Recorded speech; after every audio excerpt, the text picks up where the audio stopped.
Good evening. I would like to take this opportunity to welcome you to the school board meeting this Tuesday, August 6, 2024. Please stand for the pledge.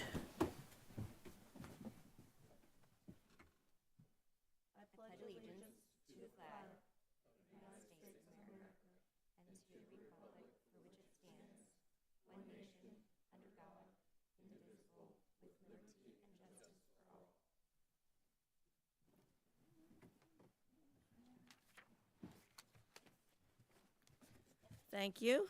Superintendent Connor, your report, please.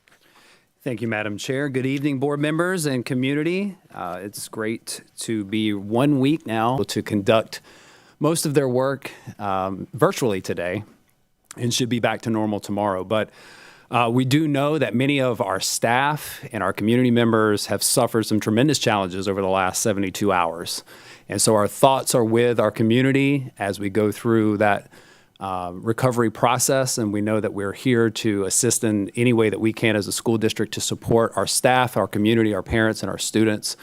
And we are still looking forward to a great pre-planning week, which really got to kick off today with our teachers returning back, and throughout the rest of the week, and our students returning on August the 12th. So tonight, I'd like to highlight a couple of our consent agenda items. Item number 7 and 8 is the approval of the agreement between the school district and Schoolhouse Links, and the Safe between the school district and Schoolhouse Links, and the Safe Children's Coalition. And so this particular agenda item is an agreement that really helps our students who are in transition, looking for housing and stability. And so we do have staff that are dedicated to helping students who are in the challenges of whether that's homelessness due to lack of housing, or they don't have a fixed or regular or adequate nighttime residence. And so this has been a long-standing agreement, and we do the individuals who participate in serving in this capacity have done some tremendous work over the course of those years, and we look forward to continuing that. Matter of fact, last night, Schoolhouse Links was on site yesterday at STC, which was opened up as a shelter due to some of the flooding and the evacuees that needed to attend there. So they're always on call, ready to assist. I want to highlight something positive here with Sarasota High School being selected as a Cambridge Showcase School. If you don't know, Cambridge is our ACE program, and now Sarasota High School has been selected to be that showcase. So congratulations to Sarasota High School.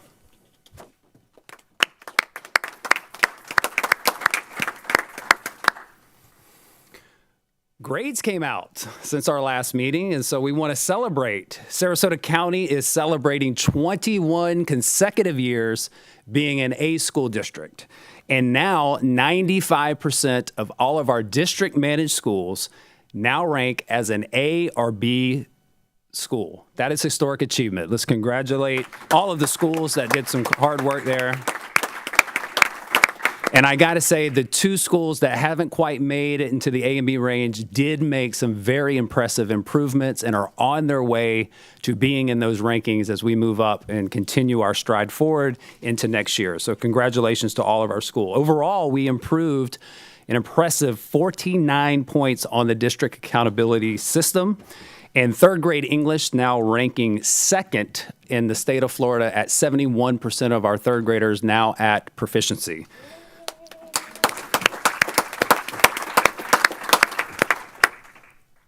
Just a couple of other highlights in terms of other cells. You can see there was a 7-point increase in third grade literacy.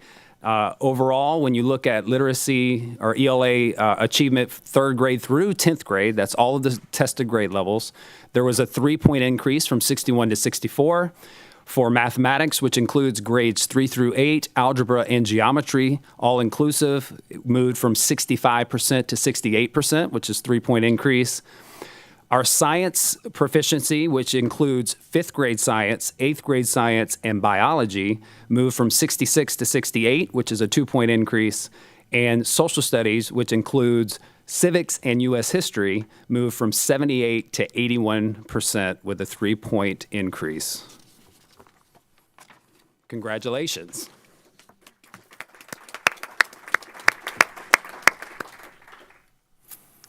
And something that doesn't really get a lot of attention that I want to make sure everyone understands is the hardworking individuals of our communications department is really doing so many things. You got to see the front end of all the work that they do, whether it's a video or it's this PowerPoint or it's our social media.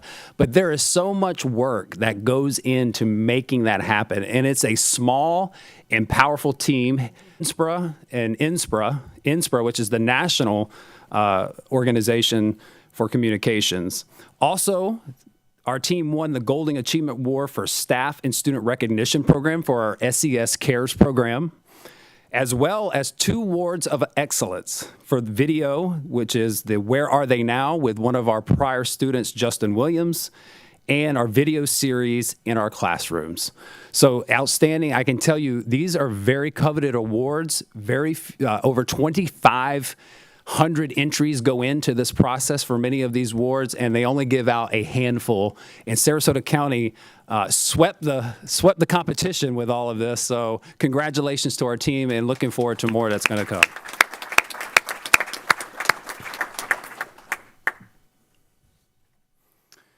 So we're really excited that school is about to start. We have, over the summer, really been working hard and really throughout the last year, migrating our student information system into Focus, which I am so excited about. Having used Focus in previous school districts, it really is a powerful program. But beyond that, we've done some other enhancements and partnered with our Apogee vendor who do our website, and they also have a 2-way communication tool that we have launched out, and we are getting a tremendous response on that. But the SCS mobile app is available for our community to know what's going on, whether you want to know what the meal menu looks like, the calendars. If you have a student in the system, you can communicate with the school at broad as well as individual teachers when that functionality is up and running. It is a 2-way communications tool. I have set up my account for my 2 students, and now we have over 10,500 families who have already joined, and we just did this, I think, Friday. We released the invitation. So what a tremendous response.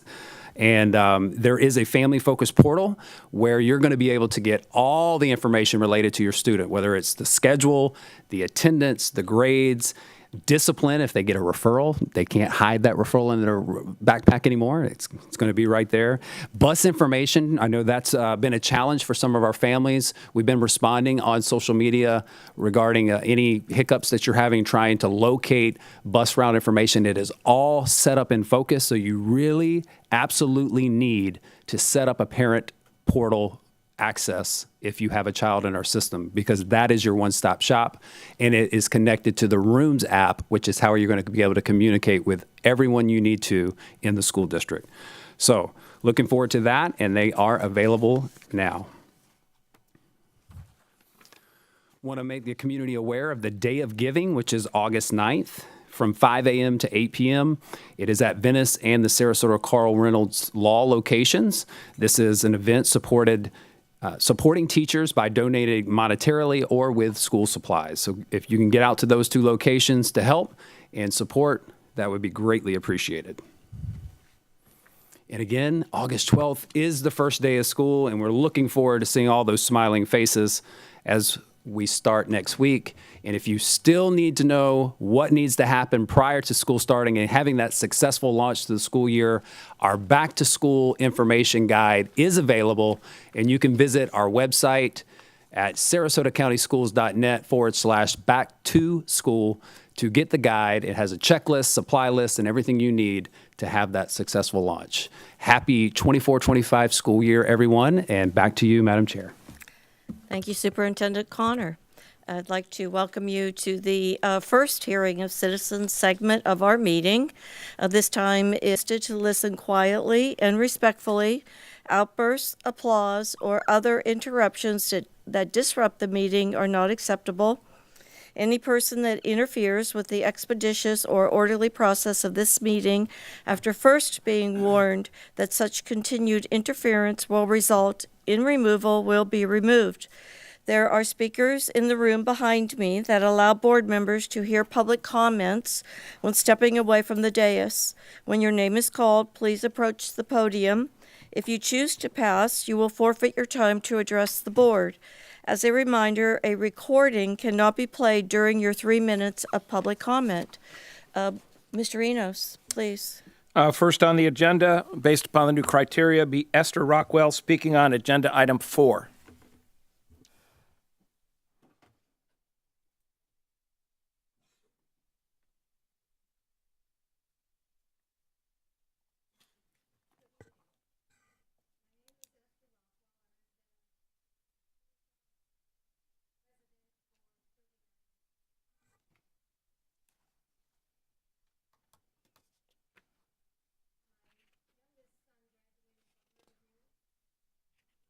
Four sons, and we've been very happy here. I wanted to bring your attention, well, of course, that you all know about it, but I wanted to bring it out anyway, that this was in the Observer on July 25th, that Sarasota County Schools announce an A rating, which is what you mentioned before, and Sarasota County Schools has announced it is the recipient of an overall A grade by the Florida Department of Education for the 23-24 school year. The achievement marks the 21st consecutive year in which the district has maintained the rating. Additionally, the district improved 49 points on the overall district accountability system, which grades district according to 12 components, including the third grade English language, art, and achievement component added this year. The rank comes even as the Florida State Board of Education approved an increase grading threshold for middle, high, and combination school and for the overall district grade. And then you mentioned other additional increases in the grades as well. Now, this is something that we're all working to achieve, and I think everyone here should be thoroughly happy and congratulate this board for accomplishing such a monumental task. When I was here last month, a woman complained that we were using censorship to prevent her child from achieving status with other things in her life as she would graduate, and I can't imagine this board would deny a child for anything that would help them get ahead in their years when they graduated. Now, the one thing she mentioned was censorship. What are we censoring? Pornography. Ms. Now, Rockwell, how does pornography help? Ms. Rockwell, if you stay to agenda 4, which is the progression plan, thank you. I'm sorry? You need to stay to agenda item 4, which is the progression plan. Yes, I'm sorry. Did I pick the wrong agenda? No, ma'am, you did at the beginning, but censorship is not part of the progression plan. Well, I just wanted to congratulate this board. Congratulations. And I did want to mention that when they complained about what this board is doing, they complained about censorship. And the censorship happened to be pornography. And that would not help. Thank you, Ms. Rockwell. Next is Lillian Williamson, speaking on agenda item number 13.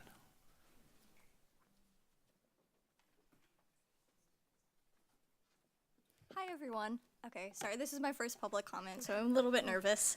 My name is Lillian Williamson. I'm a sophomore at Booker High School. I'm involved in SGA, mock trial, ACE classes, and way too many things to count. I wanted to offer some perspective and talk about an issue here today. The American dream is something not every family can afford. A fancy house, an effective job, and a big family. Some people aren't born into families that allow that success. Some people are brought down by situations, environments, and overall things they can't control.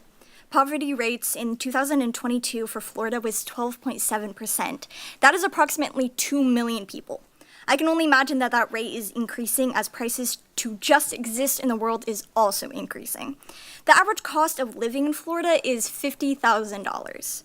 And if you have multiple kids in the education system, higher prices for the lunch is something you can't afford. I come from a family with 7 people, my 2 amazing parents and my 4 incredible sisters. All of my sisters and I are actively involved in the school system. We have to pay for lunch every single day, and that cost will only increase if you pass this agenda. And I'm here today to say that that is something that many families cannot afford. It is not just 75 cents, it is more. It is a promising education being ripped away from students because they cannot focus in schools when they are starving. Students need to eat. You won't be able to please everyone in Florida, but you can start by trying to please the people in schools, the students.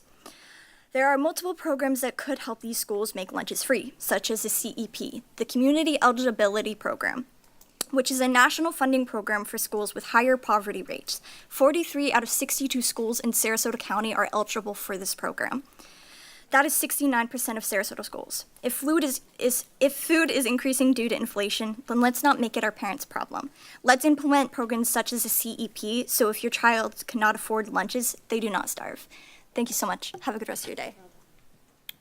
Thank you. Next up is Elia Knowlton, speaking on number 7 and 13 on the agenda.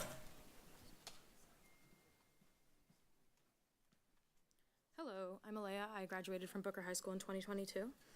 I would like to talk about the items on the school lunch prices and on the support for homelessness, because we do not choose the financial circumstance in which we are born, nor do we choose the disasters that hit us on the roads of our lives. And recently I heard a story yesterday of a mother of an 8-year-old in 3rd grade who had her entire home and all of her possessions destroyed and is now looking on the internet just for the bare minimum required supplies to support her child.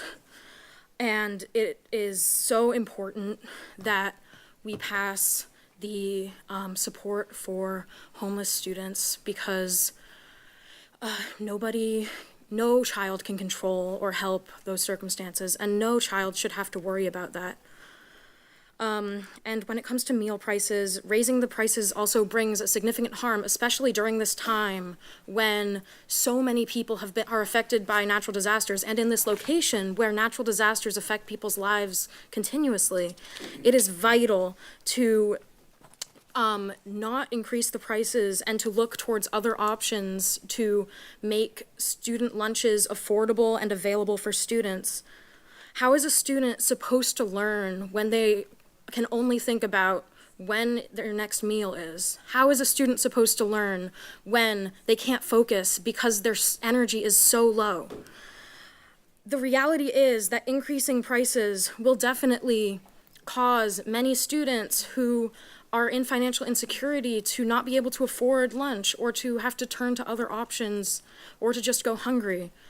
When I was a student at Booker High School, I was in the free or reduced lunch program. And not every student who needs to be in that program is in that program. And that program does not necessarily extend to everyone who may be needing it, especially during disasters like this, where sudden unexpected changes happen in people's lives and people suddenly don't have access to any of the resources that they thought they had security in. Our highest priority should always be the well-being of students. Please approve the Schoolhouse Link program to aid homeless students, and do not increase prices on student lunches. Thank you. Thank you. Kennedy Cole, speaking on agenda item 13.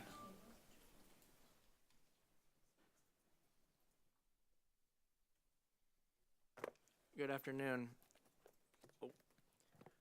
I rise today to speak about agenda item 13 and the raising of school lunch prices. However, I want to preface my argument by saying I understand the tough position the district's in. I mean, rising labor costs, supply costs mean higher operating costs. That's economics 101. Everyone can get that.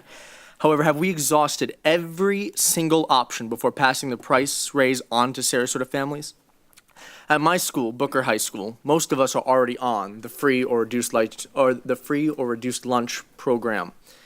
However, many other students at Booker High School, like me, make just enough money to be above that, where my family is by no means driving around in Audis, but we also don't fall under that bar, and it forces us into a position where next Monday I'm going to be one of the students who's paying more money for my lunch. So my question again is, have we exhausted every single opportunity we have? At the workshop where you guys were talking about this, you talked about how philanthropic ventures stepped in to help us pay off school lunch debt just at the end of last year. Have we gone back to those people? Have we talked about what we can do? I promise you there's an appetite out there to help us with it. We live in one of the richest counties in the entire state. We have the opportunities at our disposal. We have programs like CEP where dozens of our schools could have free school lunch every single day for students like me who would not get it either way. Your argument that the rise in prices is a necessary evil, where my concern is that if you have not exhausted just every single alternative, it's just evil. So I tell you today, as a student who will again have to pay more money next Monday under these rules, that if you don't at least talk to these people or you don't disclose your efforts into investigating these programs, you're just not helping us out. Thank you guys so much, though. Have a great day. Thank you. Next up is Bill Neese, speaking on agenda items 7 and 8. Good evening, Board. Bill Neese. I have grandchildren in the district. Little sidelight here. We asked our grandchildren, are you excited to get back to school? Now, the senior, yeah. The fourth grader was, yay! So I was oh, that's cool, that's great, that's a great attitude. Unfortunately, as you well know, sometimes that's not the attitude of some students, and many times those are beyond their control. McKinney-Vento Homeless Education Act and the subsequent engagement and approval with Schoolhouse Link and Safe Coalition services are a very admirable and important part of allowing certain students to maximize their engagement with our district. I just happened to actually volunteer with this Safe Coalition and do some kind of in-house things with them, with the Light of the World Church, who has a social service dimension that we go in and just meet with those kids, help support them, etc. I know those kids face to face. And those needs and circumstances, like many times in life, are not under their control. But anything that we do as a community that will empower and equip them and enable them to improve is very important. And it is our total community's responsibility. That's why these coalition-type engagements are so important. I'm all about that. Our entire community engaged in as many things as possible. Our assets that our district has that goes beyond just our financial or our buildings, they are total assets in our community. And I totally encourage this. I believe it's very important for the future because as assets dwindle in some dimensions, we have tremendous assets as a total community. And I want to commend you on this and encourage that movement forward. Thank you. Thank you. Next is Sebastian Martinez, speaking on agenda item 13.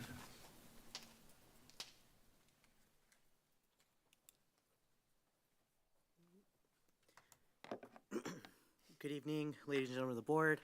My name is Sebastian Martinez, and I'm a graduate of Booker High School. And today I wanted to speak on agenda item 13, the rise in school lunch prices. As a former student who on several occasions relied on eating baby tomatoes from my 7th period teacher to get by, I urge the board to vote no on this agenda item. School lunch is a time period, obviously, to eat, to socialize with your friends, and to have a mental break from the periods you had before. But as a student who relied on school lunches or who went into debt because my family couldn't afford to pay for my lunch, a raise in school lunch prices would have made my situation harder. My experience wasn't unique. Some of my friends went through the same things and we'd make a joke about it, but what we did was grab breakfast in the morning, put it in my backpack, save it for lunch.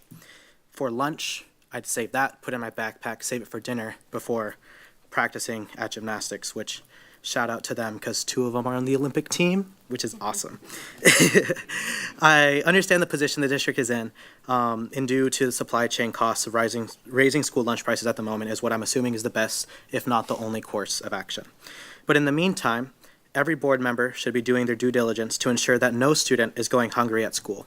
That's something at bare minimum that I feel everyone in the community would love to see. Hopefully getting to a point where we can provide free breakfast and lunch to every student, regardless of income, by using programs like the Community Eligibility Program and working with our foundations and partners to help fund the difference of what the district can't cover. By increasing meal prices by an additional 75 cents, we are making school lunch meals less accessible, which might not seem like a lot, but it adds up over time. For a family with one child, that's $120 a month. For a family of 3 kids in the school district, a family like mine would be $360 a month. I know it's not the intention of this board to make more of our students have less access to school, which is, again, is why I urge this board to reach out to our community, just like you did when we fundraised to pay off school lunch, and work on a sustainable long-term solution to school lunch meal costs. Ask our community partners, foundations, and communities to fundraise to ensure our families and students are well fed at school so they can focus on their academics. Thank you for this time. Well, thank you. Next is Luis Machinist, and it will be also agenda item 13. Hello, Board. I'm here as a Sarasota taxpayer, a retired child psychologist, and a current guardian ad litem. I want to say food is love, and love doesn't have a price tag. So I'm here to advocate for free breakfast and free lunch for all children in our schools, to every student, every day. Just give them what they need: teachers, books, food. Let's make Sarasota kind again. At a time when the county commission is increasingly hard-hearted and closed-fisted, let's be open-handed and open-hearted. Love is a shared value. I know as a psychologist and guardian with some of the families I work with, it's not just financially needy families who have a hard time providing consistently for what their children need. There are families who are challenged by mental health problems, behavioral problems, addiction. Let's just make it easy for the kids. Let's treat every child to breakfast and lunch, no complications, no worries, no unpredictable reasons for embarrassment. And if you're concerned about the budget shortfall, which actually is ironic, considering the mammoth amounts of money that have been heedlessly wasted with apparently little thought, when it comes to food, I know that the community would make up the difference. Who wouldn't donate to food for our kids? So I'll end with saying, please, I would like you to table this price increase proposal and redesign the program completely. Free food, everybody's in the family, eat and commune together, and follow the loving principles taught by every religion. Thank you. Next is Milos Walkowitz, and also speaking on agenda item 13. Hello, it has been a while since I've been in Sarasota County. My name is Milos Volkovich. I am a graduate of the Sarasota County School System, and I currently go to Florida International University. And to be honest, I consider myself a success case for Sarasota County. I went to several different schools. I bounced through them, but I managed to make my way out. I'm currently 18 years old. I'm a junior. I'm studying biology with a minor in chemistry, and I am a National Oceanic Administration. I always forget their whole acronym when I work for them. I'm one of their scholars, so I get paid to go to school, and I thank that due to my amazing teachers and the Sarasota County. I also grew up with a family that was at many times bouncing between being okay and being very much below the poverty line. And for issue number 13, I urge you guys to not raise the price on school lunches, mainly because while this is a school district for me and I'm very proud to represent it, this decision is just disappointing. A $3.75 meal price is really low if you're like an adult, but think about that over time. Every day a kid has to go to school, that's $3.75. If they're just getting lunch that they're taking out of their pocket, their family's pocket really. You multiply that by a week, that's $18.75, and just add up the kids, add up the times that they're going to school over the years, and it's exponentially high. Furthermore, when you expose a kid to financial stress, yeah, the stress is going to, of course, if they can't eat, they're stressed, they're not going to focus, but I would like to bring up their dignity. When you're a student, especially if you're going to a Sarasota County school, which we are fortunate to be a district with very high income, but you're not one of those income kids, it is embarrassing and humiliating to have to go up and walk out with no lunch or breakfast because your family just forgot. They couldn't afford it. Like, they're dealing with so much stress that you kind of slip under the radar. I can rightly recall when I was a student and paying for a field trip. I went to Pineview as an elementary student up until 9th grade. My mom had to pay for my field trip using her tip money. She was a hairdresser. And yet the adults and even the staff ladies were laughing at her because that's how she could afford to get me to be a student and get me to participate. And I don't think our students deserve to have their dignity put on the line, their financial situations exposed because they can't afford to eat. As a district, our students deserve a full meal and not to have to, for at least 8 hours a day, to not have to worry about their family's finances. And I urge the board to consider not just, our other options and not that just our students needing to eat, but our students needing to have privacy and dignity to not have to think and not have to have their situations exposed to their peers, their classmates, and staff at their schools. Thank you again for your time, and thank you for hearing out all of our citizens, whether they agree or disagree, once again. Thank you. Next is Niobe Fleming, who will also be speaking on agenda item 13.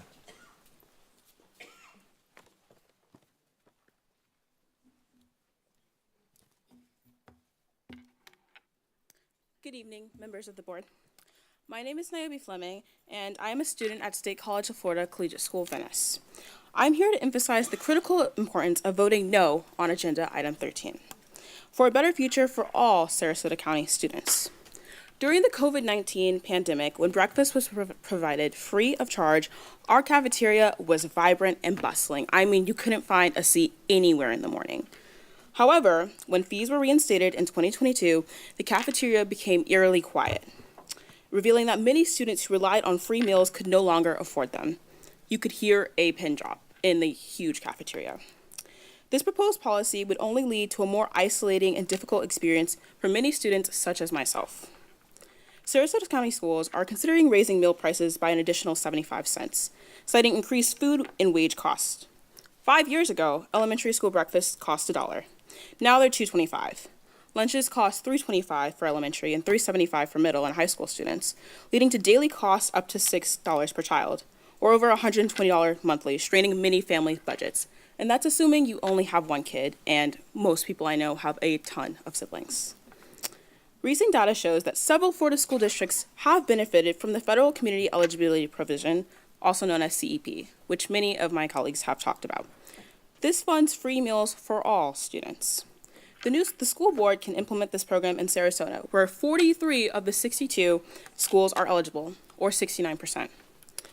This would provide significant relief to many families in our community who don't make enough to afford school lunches, but are also not at the point where they're below the poverty line and qualify for free or reduced school lunches. Affordable lunches are crucial in Sarasota, where 12% of households are food insecure. Many families rely on school lunches to provide their children with the nutritious food they need to make it through the school day. Raising lunch prices will make it even harder for these families and increase the amount of hungry children in Sarasota County. And we cannot be an A-rated school district with hungry children. Thank you. Next, Gabrielle Lennon, agenda items 5, 6, 7, and 13.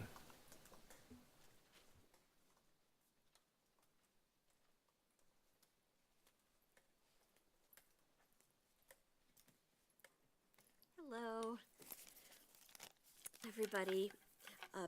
Please vote in the election on August 20th. I'm encouraging everyone to do that. It's such an important election. And school board members, please keep school breakfast and lunch prices low. And please give Spanish-speaking students materials in their language, and please take care of our homeless students.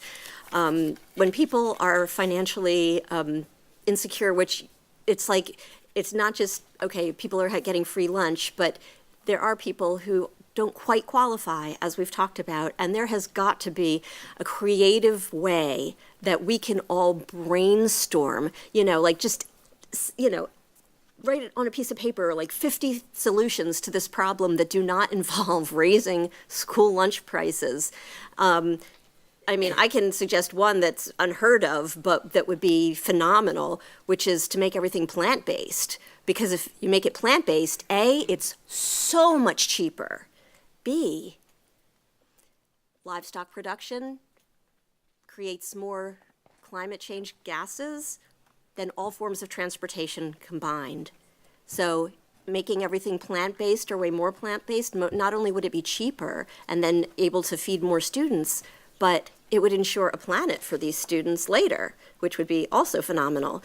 And I'm sure there are many other, Sarasota has so much money. I'm sure some wealthy people would be willing to fund school lunches so that every child can eat and not worry about that. And the other thing is with homeless students, taking care of them. I cannot imagine what it is like, the terror that a parent would feel and that a child would feel to be homeless. But the fact is that we have families living in tents with school-age children. It's unimaginable, especially with what we just went through. Like, what were they supposed to do this past weekend? And they deserve so much, and they definitely deserve all the help that we can give them. So please just vote. Just please remember, every student, every day. That means everyone. Thank you. And thank you. Next up is Pam Hari. Han? Oh, oops. My apologies. You're okay. Agenda item 7. Good evening, Board. My name is Pam Hahn. I'm the Executive Director of Hope for Communities. We are one of your community partner nonprofits in the area. We do Day for Hope, which is a back-to-school readiness program for homeless children and those in need. We have been partnering with your schools for 16 years. We work directly with Ellen and Millie at Schoolhouse Link and have for all 16 years. They're amazing, and the way they track their students is incredible. You probably know that as of now, we have just under 1,000 homeless children in Sarasota County. We serve the homeless and we serve the needy because we want to be on the preventive side. When I have a parent come to me with a school supply list and they're having to decide between school supplies and rent, or school supplies and a car payment, or school supplies and groceries, that just should not be. So we get to do our little part by helping with that. And I want to thank Superintendent Connor and his wife Star, as well as Dr. Harriet Moore. They came this past Saturday and saw one of our events in person. And we just have such a privilege to be able to serve these children, but Ellen and Millie work with them every single day. And, for these children, the number one thing they struggle with is their self-esteem. So if we can prepare them for the first day of school on an even playing field to their peers, so they start the first day with everything that kid who has everything has, they're going to feel good about themselves. They're going to want to come to school.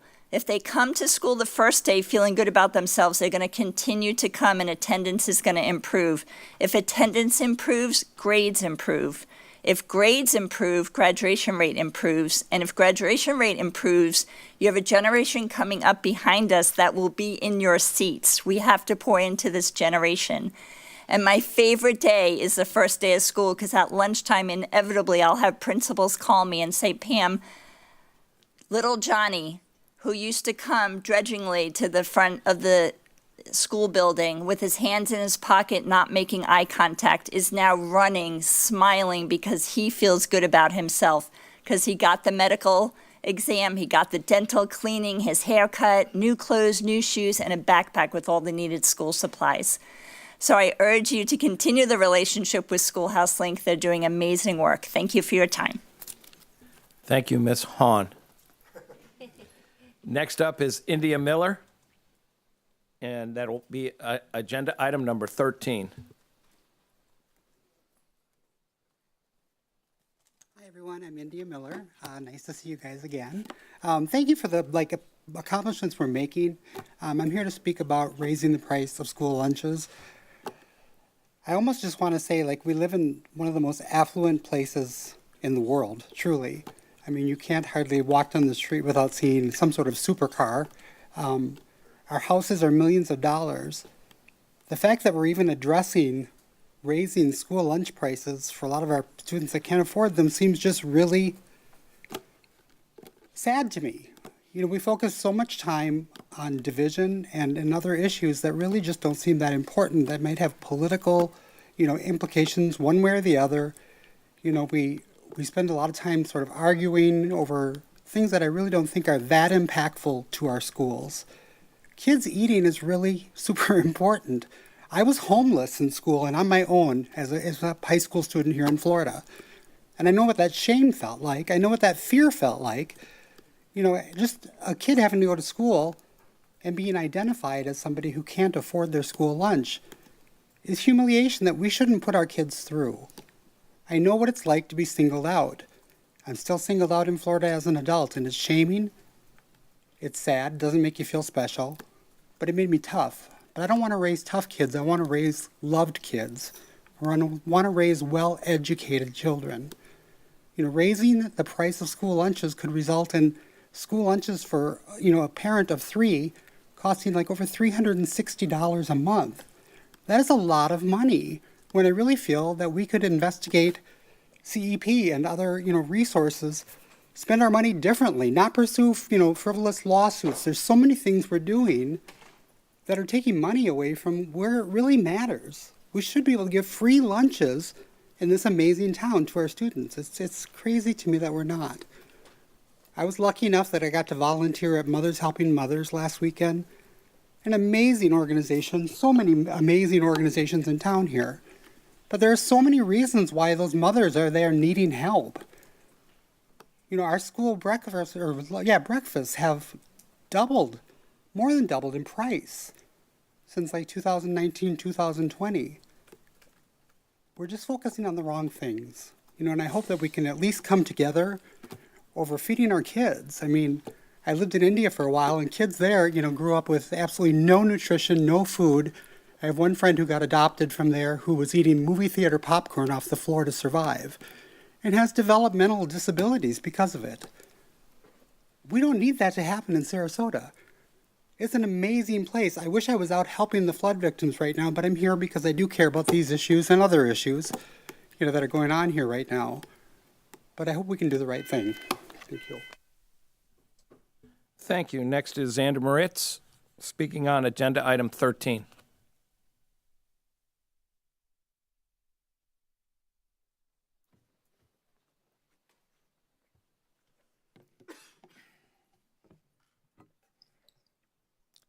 The Sarasota School District has the money it needs to take care of Sarasota families, but this board would rather Sarasota families take care of the Sarasota School District. At a time where other districts in Florida are working to implement policies that would make school lunch free for all, and other states are working to implement entire statewide policies that would make lunch and breakfast free for all, why are we moving backwards? Like, we used to be ahead of the curve, and now we're literally moving backwards. Earlier this year, we had $35,000 of school lunch debt that was promptly paid off by community organizations and the incredible leaders that we have here in Sarasota. Why, when there's so much generosity and goodwill around us, would you want Sarasota's working families to bear the burden when they don't have to? School lunch prices are a real problem. School meal prices are a real problem, and they demand a real solution. But that solution doesn't have to push students away from meal trays, and it doesn't have to push low-income families into debt. We can work as a community to solve this problem. Come to us, come to the community, work with the incredible community organizations, work with the wealth that y'all are working with in other capacities, and employ it to help our students. Stop ignoring us and stop insulting us and work with us, and we can help solve this problem, because everyone wants all of our students to be able to eat. And so this should be a problem we can all work to solve. We don't need to increase the cost of breakfast and lunch prices.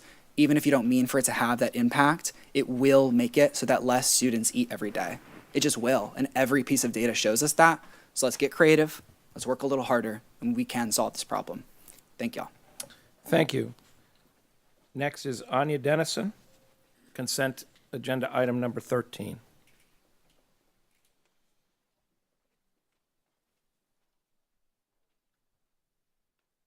Hi y'all, I'm Anya. I'm a graduate of Sarasota Schools, and I'm here about item 13 because last time I spoke about this last month, you didn't consider my words and are moving forward with the item. It's commonly known that access to meals is proven to directly impact test scores, attendance, achievement, all of the things that we care about. It's also commonly known that raising the cost of something makes it harder to access. I'm curious to understand why nutrition isn't being considered a significant component of student achievement in this district. Raising the meal prices is something that we know will negatively impact achievement. Why is that not something you care about and want to fix? Why is that not something you want to be proactive about? I can see why it's easy to raise school meal prices. It's a small sum per student. Feels like you could just slip it by, and it would yield huge returns for the district.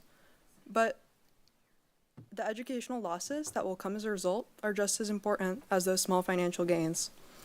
Why is it not worth the extra bit of our district budget to maintain the cost of meals? I'm proud to be a Pineview graduate. I'm especially proud that Pineview's Peace Jam chapter has been hosting annual food distributions at local Title I schools for years. I'm grateful for the existence of organizations like FarmShare that are continually willing to work with students like myself to provide nutritious food and produce to families at district schools, all without the financial support of the district. I wish that you would all take into consideration the significant positive impact that so many people have told you about that free lunches had on Sarasota schools.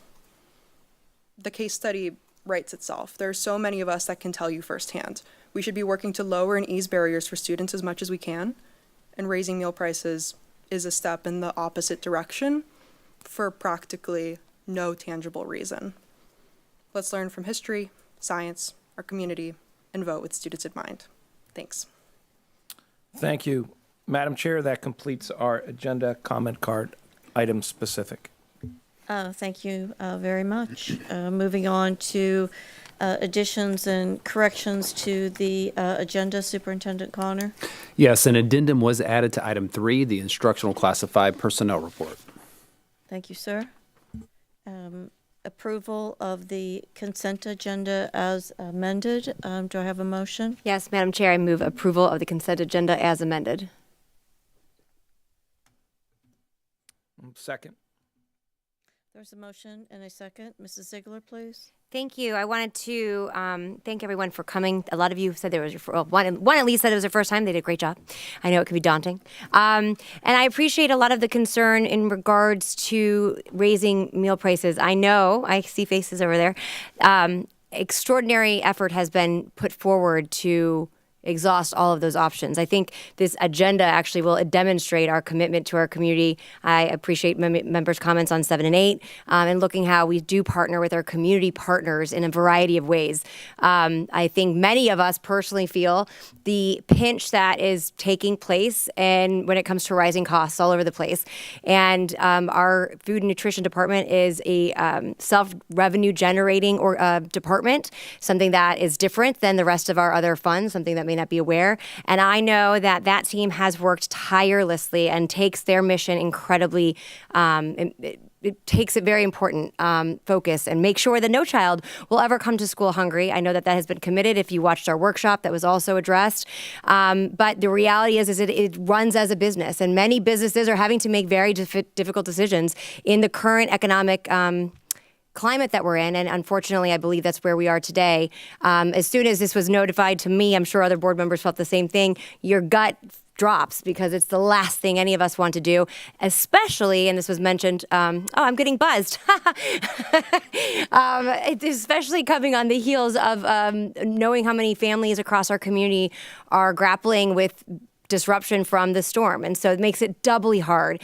I want to make sure that this board member, and I really do feel that my fellow colleagues, none of your words were lost on us. It's not taken lightly in any way, shape, or form. I think that you'll see in this school year, we take extraordinary time and effort to publicize that every family register or sign up for a free and reduced lunch. Yes, there doesn't always appear on the outside that a family may be a qualifier for that, but in fact, that is not the case.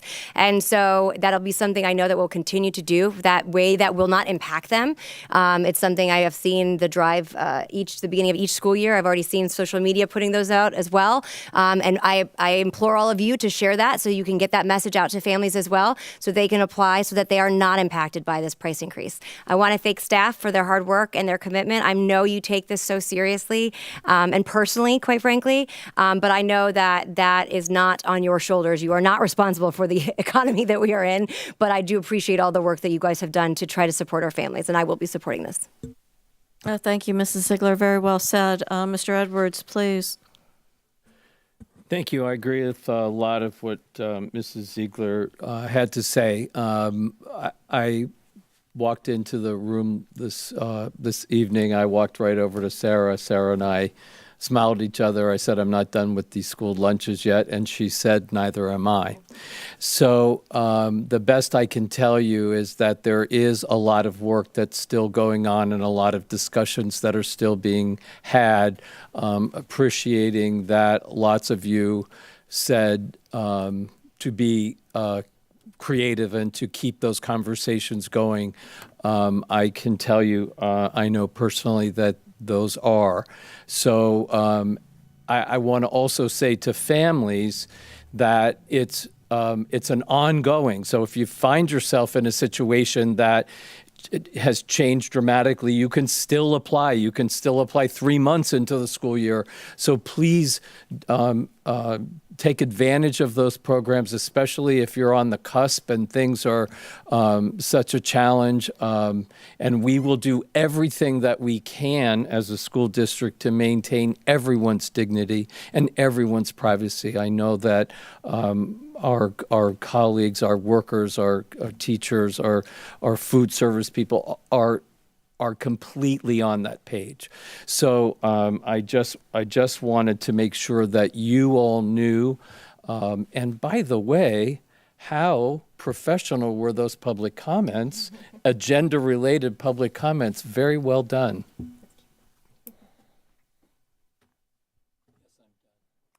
Thank you, sir. Ms. Marinelli?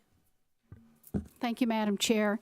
I was making notes as people were making recommendations, so thank you for that. Also, you know, our school counselors, if any of you know of a family that is struggling, let the counselors know, or you can call student services here where our social workers are, because they are the link that will reach out to the families, whether it was on agenda number 13, school lunches, number 8, the schoolhouse link. As a former counselor and also a person that worked directly with the people in Schoolhouse Link with the free and reduced lunch, if we're made aware, we have a lot of resources to reach out and help parents. So if any of you know, especially students, you can do that confidentially to your counselor, to the principal. They will get in touch with the social worker and make that. But all these things that you mentioned, Superintendent Connor will be working with our Sarah Dan, and we'll do the best that we can for our families. None of us up here want any child to be embarrassed and to suffer and to not have food. So thank you. Mr. Enos, please. Yes, just for those, also agree with what Mr. Edwards and also with the rest of the board that said, Ms. Ziegler, Ms. Marinelli. Man, I'm having a hard time speaking. But what I would do is, while I was up here, if you just Google eligibility for school lunches Sarasota, it takes you right directly to the link. So any of those parents that are on the cusp, but they're not sure whether they would qualify based upon the standards, you know, I would suggest to go ahead and fill it out. It's right on the school district webpage. Thank to Mr. Maniglia and his team. So please, if you have any concerns about that, go ahead and fill it out. And I can say from dealing with Sarah for many, many years, we'll do everything we can to make sure that no kid goes hungry on campus, no matter whatever the circumstances are. So with that, I'll also be supporting it. Unfortunately, it's the times that we're in, and we are continually looking for additional alternatives. I know that Mr. Neese is here. He was instrumental in the paying off of the debt. So we thank him and the community for how they've stepped up just in the recent couple of months. So thank you. Thank you, and I want to reinforce everything that my colleagues have stated, well said, and assure the public that no student goes hungry. We make sure that students, when they come to school, breakfast, lunch, and we have incredible staff, whether it is in the cafe, in our food service, or our support staff, or our teachers are keeping an eye, and peers. We've had several students here, and you've done a fabulous job as well, assuring that we communicate and make sure that no one, absolutely no one, is going hungry.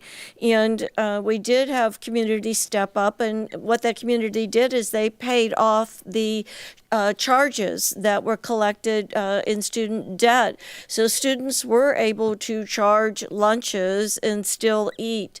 I think that, as a teacher and a principal here, I cannot, emphasize we have incredible staff that keeps an eye on every single student, their body language, if they're sitting alone, if they're not eating. We want to make sure everyone's taken care of, and certainly appreciate all of the public comment on this piece. It is a issue that we all take very seriously. And seeing no further comment or questions, please vote.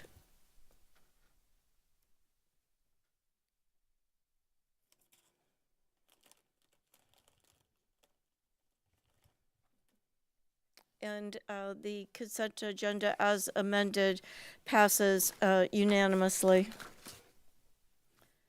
Moving on to the second hearing of citizens. Welcome to this segment of our meeting. This forum allows the community to engage with the board on matters concerning our education system.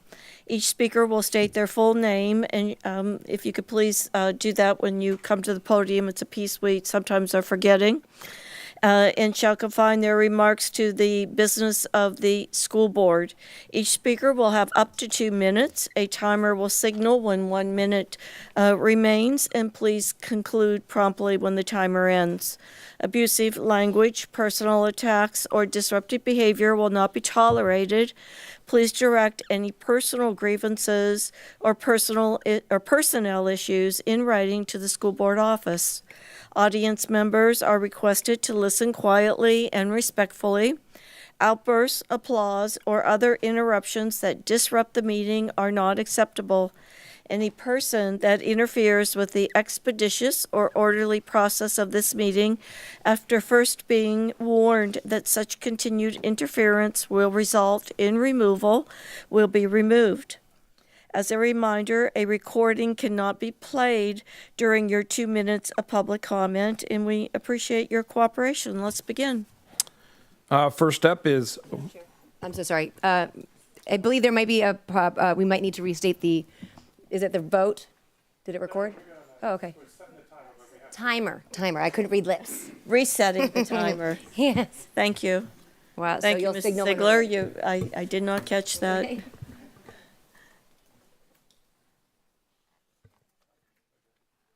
Thank you, sir. Okay, again, first is Barbara Vaughn, followed by Rana Bazzini, followed by Avery Cole.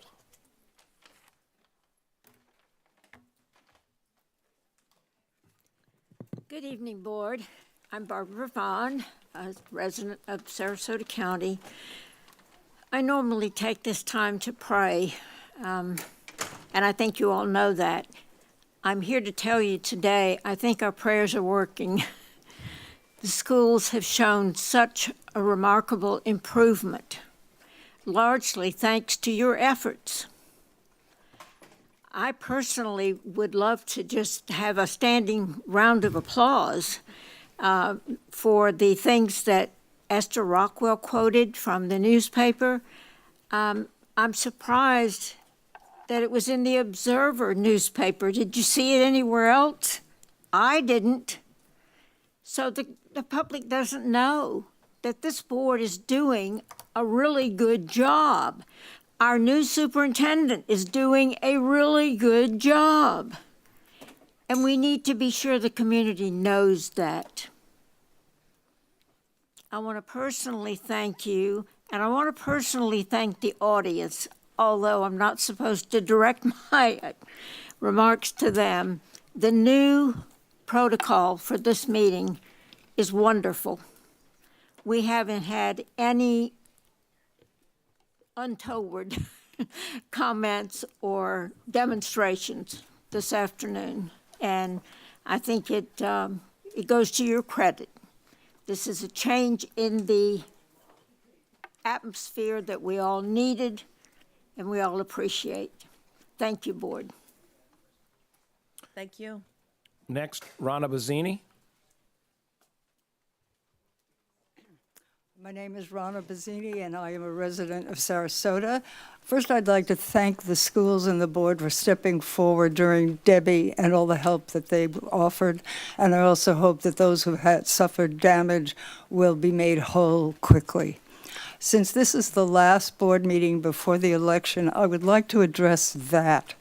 The primary election is August 20th, and it will be the election, most likely the new school board members will be elected. So it's important, if the school board is important to you, that you vote in the primary August 20th. Also, it is open. It's a non-partisan election. So everyone, whether you're registered Green, Orange, Republican, whatever, you may vote in the primary election as long as you are a registered Sarasota resident. So I encourage you to do your own research about who is running, and please vote in the primary August 20th. Remember, everybody can vote in that particular election, and thank you for what you all have been doing. And I will have to say, I know it was a compromise, but I think the idea of separating comments makes a lot of sense. I know some people are not happy with it, but have you ever done anything that everybody was happy with? Thank you. Thank you. Next, Avery Cole, and then Elia Knowlton, and then Nicole Walkowitz.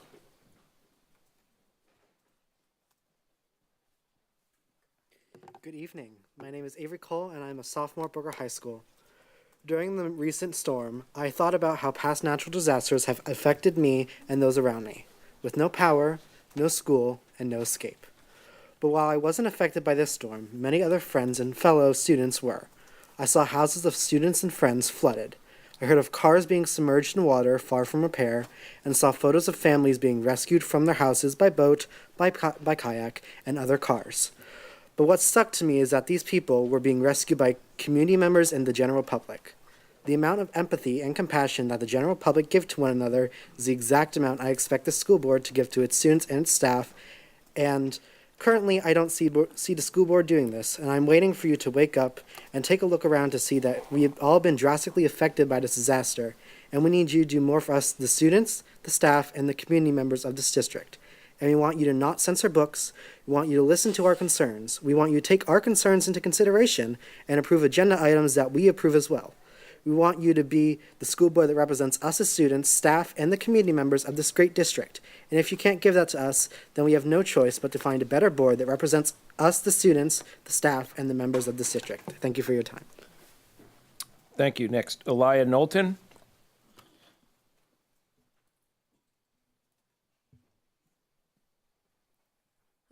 I'm Elia Knowlton. I graduated in 2022 from Booker High School.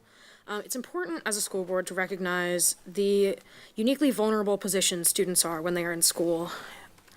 Every student has, at this point, is in one of the most formative parts of their lives, and also is at a part of their life where they have the least freedoms and ability to exist with their own agency.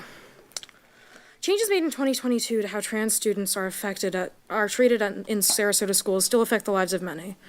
A study published by the American Academy of Pediatrics by Murchison et al. Found that when policies restricting trans students' liberties, such as Sarasota's current policy, are in place, trans students experience an increased rate of sexual assault, while non-transgender students do not experience an increase or decrease regardless of whether a policy like this is in place. As a trans student from Sarasota, I personally know people who have experienced sexual assault because of this policy. I have friends who horribly have experienced this, and it has affected their education, it has affected their lives. It is devastating. Please put students before politics. Trans students should not be a political pawn to be used by adults, and our school system and board should completely focus on the well-being of our students at this stage when they are uniquely vulnerable. Thank you. Thank you. Nicole Walkowitz. then Alex Daughtry, and Kennedy Cole.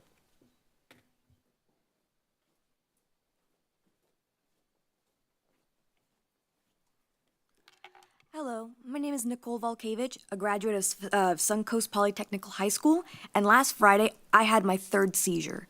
I learned in the ambulance that seizures are marked after they're over by a period called the postictal state, a period of fear, a period of scrambling for words, a period of weakness.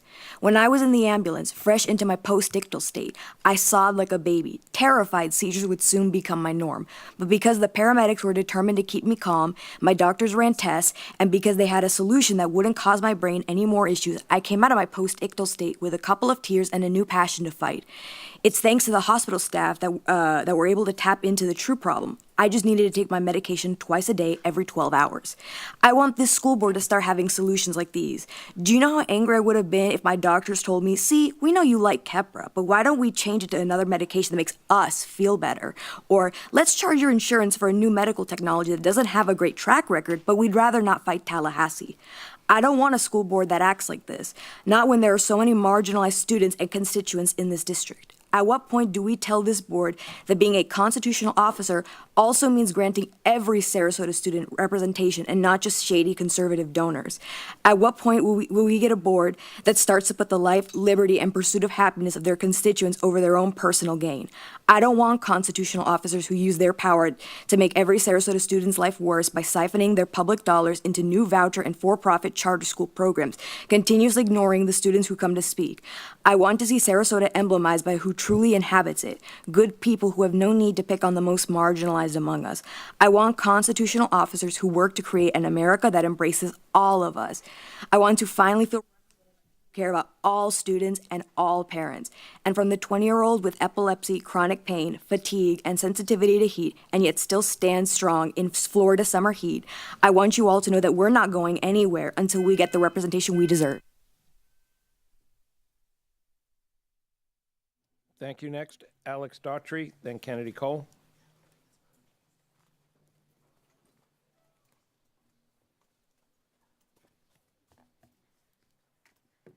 Hello, everyone. Hello, Miss Rose. Last board meeting before the election. You may know me by now, but in case you don't, I'm Alex Doherty, rising junior at Suncoast Polytechnical High School. I started attending these meetings a while ago, back in March, when you decided to not follow Title IX. So you've seen me quite a few times, and I'm one of the newer faces here. Crazy, right? You know what's even crazier? Even after 7 months, well, 8 months now, of your community petitioning for change, you haven't listened, not even once. Not when you risked $50 million in funding that could have been used for free and reduced lunches by voting to ignore Title IX. Not when you refused to attend the first Tiger Bay debate. Not when you fired Superintendent Asplin.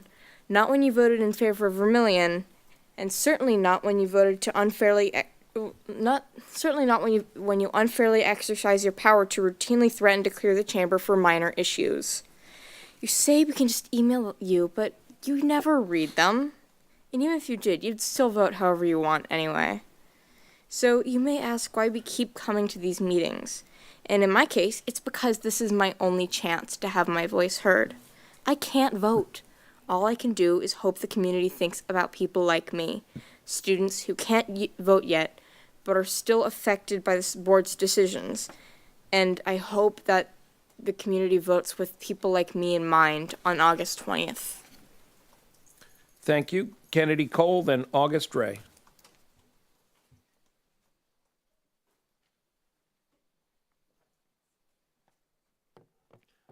Hi, my name is Kennedy Cole, and I'm an incoming sophomore at Booker High School.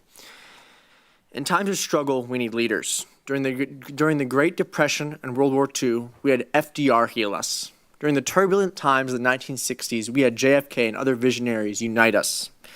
And during COVID, we looked to Dr. Fauci and other epidemiologists to save us. So that begs the question, who do we look to today in the wake of this devastating hurricane? In years past, we've had good leaders on our level. My first hurricane was Irma in 2017, which wasn't fun. I was in 4th grade and was without power for 10 days following the storm. Yet our district was back up and running in just 6 thanks to the guidance of board members like Shirley Brown and Jane Goodwin. In 2022, when Hurricane Ian hit, Dr. Asplin made it so us in North County were up and going just 9 days after the hurricane, and South County was back 13 days later.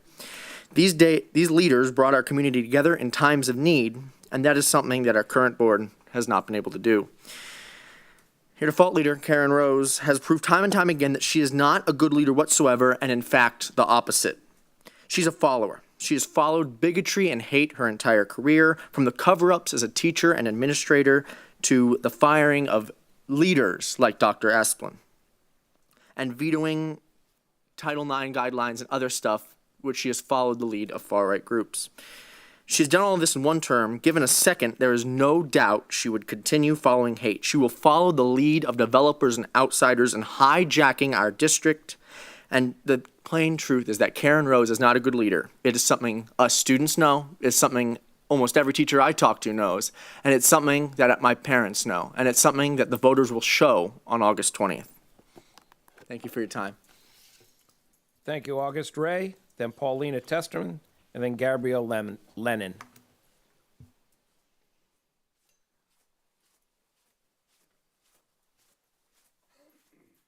Hello, my name is August Ray, and I'm a proud graduate of Sarasota High School. Karen Rose, I was just recently watching your interviews from when you ran back in 2018 in your home district of District 4. You were firm in your belief that vouchers harm students and harm public education. Back in July of 2018, at a roundtable with your then opponent, Shirley Brown, Ms. Rose, you said, "I'm opposed to privatization in vouchers." When asked about whether or not you would like to see the voucher program expanded, you even went as far as to say vouchers are in contrast to public schools. However, flash forward 6 years, one lost election and a district change, Karen Rose is now a staunch supporter of vouchers, for-profit charter schools, and the privatization of our public schools. Just this March, Karen Rose, you voted in favor of approving the for-profit charter school by the name of Classical Preparatory Academy. Just last board meeting, I asked you what changed and what made you switch your policy so dramatically, but now a month later, I've realized I simply don't care. The truth of the matter is that in 2018, you ran on policy that you believed in and lost on that same policy. You then bought a house in another part of town, and in 2020, ran in a more winnable district under what you viewed as more winnable policy. And after winning, you proceeded to implement policy after policy that directly contradicted many of the things you stood for. And unfortunately, the people of Sarasota rewarded that behavior. We saw you run in a new district, we saw you switch your policy, we saw you make promises you couldn't keep, and we helped you get elected. That was a clear mistake that we continue to pay the consequences of. Moreover, Karen Rose, in the time since I last spoke here, you have raised $41,000 for your campaign, $40,000 of which you donated to yourself. Karen Rose, if my third grade math scores are correct, in the last 2 weeks, 97.5% of your recent campaign contributions come from your own pocket. The other 2.5 is split evenly by two individual campaign contributions. One from a Sarasota resident and the other from a Gulf Coast Builders Exchange, a developer PAC based out of Tallahassee. Karen Rose, you've changed so drastically that even the teacher union won't endorse you, despite the fact that you're a former educator. But you reached a new low, even for you, last meeting when you used your point of personal privilege to belittle students, parents, and concerned citizens. So are we, the students, the political operatives, or are you? Paulina Testerman, Gabrielle Lennon, and then Lisa Scher. Good evening. My name is Paulina Testerman. I'm a mom, not a political operative. And recently on Facebook, I saw campaign ads that made my blood boil. They were your campaign ads, weren't they, Mrs. Rose? Your campaign accused your opponent, Liz Barker, of some of the most heinous and vile things. You fabricated lies, and then your campaign shared them on social media and spent money to ensure that voters saw these lies. Your campaign stated that, quote, Liz Barker supporting forcing girls to share locker rooms with men. You know that's a lie. Your campaign stated that Liz Barker sexualizing kindergartners. You know that's a lie. Your campaign stated Liz Barker supporting genital mutilation of children. You know that's a lie. In fact, there was about 30 ads that your campaign shared. What is wrong with you? What is wrong with a retired teacher stooping this low to win an election? You're attacking a mother in our community and accusing her of supporting the genital mutilation of children? You're promoting the spreading of lies. You're attacking a good woman raised in a Christian home. She's the mother of 4 children who attend our schools. Have you no shame? Aren't you embarrassed? I'd be mortified. Liz Barker is the only candidate running that has school-age children who actually attend our public schools. She's the president of her children's elementary school PTO. You are attacking a Sarasota County school volunteer. You are attacking a parent who lives in the district that you are supposed to be representing. You, Mrs. Rose, are a grade A bully. You don't represent our community. You don't represent anything good in our schools. You represent division, hatred, bigotry, power, and control. Nobody will remember your many years of public service as a teacher. You will only be remembered as a bully. You owe us an apology, but most importantly, you owe Liz Barker an apology. You should beg for her forgiveness on your hands and knees. Shame on you. Gabrielle Lennon, then Lisa Schur, and then Sebastian Martinez.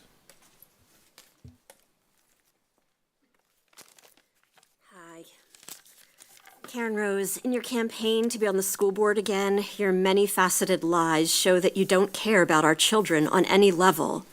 It is a bad example to children and teens to lie. And even though I know your platform seeks to eradicate transgender people, many trans kids are students in this district. School board members' job is to protect and nurture every student every day, quote unquote. You have fallen so short of this promise that it is sickening. Your campaign sign is just another extension of this. Liz Barker doesn't support anyone mutilating anything. This is a complete lie. And guess what? No one supports it. This is what transition medicine consists of for minors. Bottom surgery is the only step involving genitals, is standardly performed when trans people are legal adults. And when a trans person physically transitions, every step requires letters from therapists who are experts in the field and have ascertained that the teen is indeed trans. I say teens because nothing happens when they are children. As tweens, when puberty is just beginning, they may receive hormone blockers. Hormone blockers cause zero permanent changes. They simply press the pause button on puberty so an unwanted puberty doesn't happen. This can literally be life-saving. If the tween or teen stops taking blockers, puberty will proceed as it would have. Then, usually between the ages of 14 and 16, they can receive hormones to go through the puberty that matches their gender identity. We need school board members who really do support all students, especially the most vulnerable ones. I support Tom Edwards and Liz Barker because they tell the truth and they care. Lisa Schur, and then Sebastian Martinez and Niobe Fleming.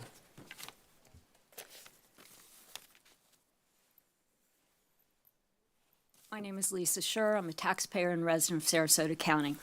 Anybody who watches these board meetings has heard several people stand at this very podium and make the emphatic statement that Karen Rose does not live in District 2, the district she was elected to represent. So in the interest of full transparency for a change, we've taken steps to confirm whether or not you do in fact live in your District 2 condo. And guess what?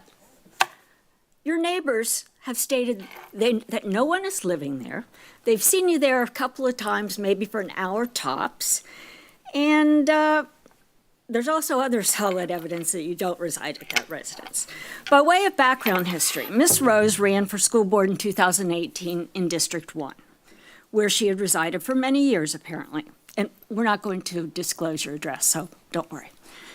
Where she'd resided for many years, she lost in August of 2018, and unwilling to accept defeat, on February the 4th of 2019, she announced she was running in District 2.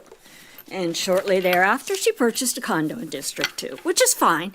The only problem is she forgot to ever move into the District 2 condo. Now, Florida Statute 1000.1-361 makes it clear you must actually live in the district you ran to represent. Mere ownership will not suffice.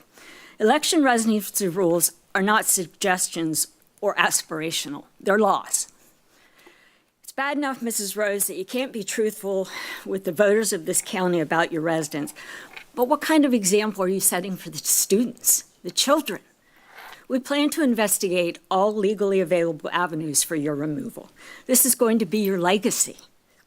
You see, the thing is about voters, regardless of which side of the aisle they sit on, they don't like cheaters, and you're a cheater. Sebastian Martinez, and then Niobe Fleming, and then Jacob Gardner.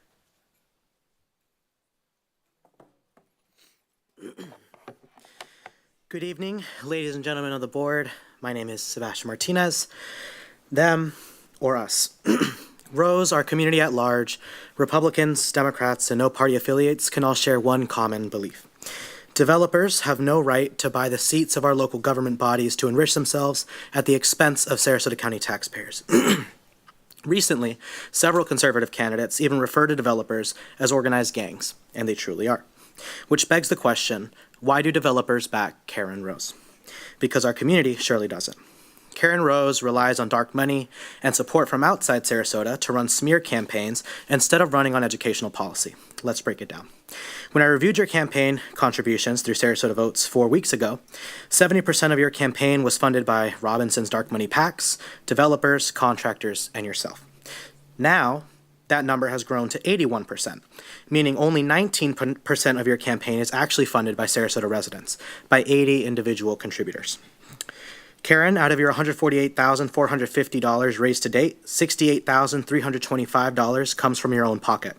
$49,675 comes from developers and PACs, a total of $118,000. Meaning, out of $148,450, only $28,950 comes from Sarasota residents. The reason the community isn't backing your campaign like it might have last time is because you're no longer educator-backed, you're developer-backed. You've lost educator support, you've lost a teachers union endorsement, you've lost the trust of educators, and you've lost the trust of this community. You lost our trust when you fired a superintendent with a 97% approval rating, you lost our trust when you voted for needless redistricting, and you lost our trust when you decided to violate federal law, putting $50 million at risk, which is supposed to cover free and reduced lunches for over 40% of Sarasota families. Ms. Rose, every time this community has looked at you for leadership, you've let us down. You've been absent and sold us out. That's why it's so critically important for this community to vote on August 20th. Naomi Fleming, and then Jacob Gardner.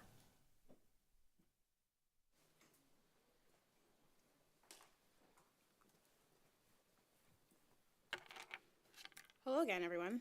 My name is Naomi Fleming, and again, I am a proud student of State College Florida Collegiate School of Venice. This past weekend, our community was devastated by Hurricane Debbie. However, through the dark storm clouds and the intense flooding, something brighter emerged. A profound sense of unity. We witnessed members of our community going above and beyond to help their neighbors, to kayak, food drives. Everybody chipped in. People from all walks of life in Sarasota County banded together through food drives and all these efforts. I share this to highlight a critical point. The Sarasota community, and more specifically our school board, has lacked unity for a long time. And it's the students who suffer those consequences. From insulting those who care deeply about the school board, to attacks on LGBTQ students, and attempts at raising school lunch prices, our current school board seems determined to divide us. It should be their agenda item number 1. But Sarasota County is stronger than that, and we know that unity is our strength. Take a look at the actions of some board members who have switched districts, flipped policies, and shifted their focus from caring about students to caring about themselves. Today, as we gather to help those in need in Sarasota, let's channel our efforts into maintaining this unity throughout the county and not just times in crisis. We should be unified all the time. It shouldn't take a Category 1 storm to make us care about our community.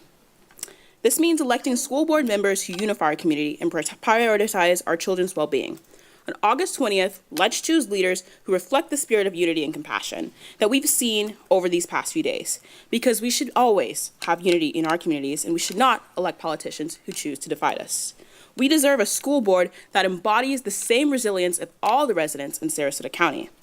We need leaders who will stand up for every student, who respect our voice, and work tirelessly to bring us together. Jacob Gardner, Madison Ponder, Beck Lane. Hello, board. My name is Jacob Gardner, and when I return to school this upcoming Monday, I will be a senior at Sarasota High School. First, I hope that all of you have stayed safe during these trying times. Tropical Storm Debbie really shook the field, and I'm hoping all of you are receiving the support that you need. These recent events actually have given me a moment to introspect and think about the critical importance of support. You know, I've seen my friends get flooded in, community members literally getting dragged from car windows, kayaks bobbing in and out of neighborhoods. And it's crazy, but it's because of the community, the camaraderie, and the love that they hold that these people receive support. People empathize, they donate, and they volunteer. Just now, outside of the boardroom, a resource drive is being held for disaster relief. Everyone deserves this level of assistance. No matter who you are, everyone deserves to be supported. Everyone deserves to be seen and heard and have their needs met. However, despite the blaring importance and necessity of that, Sarasota County Schools and its students aren't feeling it. They're not feeling supported, they're not feeling assisted, and they're also not feeling safe. Students were not feeling safe and supported when you, Karen Rose, voted to break federal guidelines in favor of changes to federal Title IX. Students have not felt safe and supported as you've continued to tout endorsement by Governor Ron DeSantis while functioning currently on a nonpartisan school board. Further, hardly anyone has been equipped with the opportunity outside of the boardroom to communicate any issues with you, as you failed to consistently attend public forums that exist to facilitate communication with the very community that you're rejecting, yet the same community that you're getting paid to serve. Interesting. Students are overwhelmed and, look at it, flooded with stress. Schools are not supporting them. Unfortunately, this board doesn't seem to be supporting them. And as we grow and students learn and students change, that support is vital. We need a board and we need a board chair that works to establish and pursue this support. Right now, houses are flooding, but that doesn't mean that the students in them should be. Voting is on August 20th, and I hope that everybody that does vote puts students before politics. Thank you, and do better.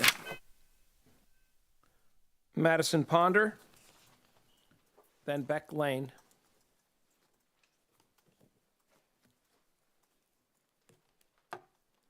My name is Madison Ponder. I'm a 2021 Pineview graduate. In my senior year, we were assigned to read the book Beloved by Toni Morrison. This book depicts the story of a mother who, when caught fleeing from slavery, attempted to kill her children because she would rather see them dead than in chains. Beloved was inspired by the true story of escaped slave Margaret Garner, who was apprehended after murdering her daughter in 1856. I remember the day that we discussed Margaret Garner in class.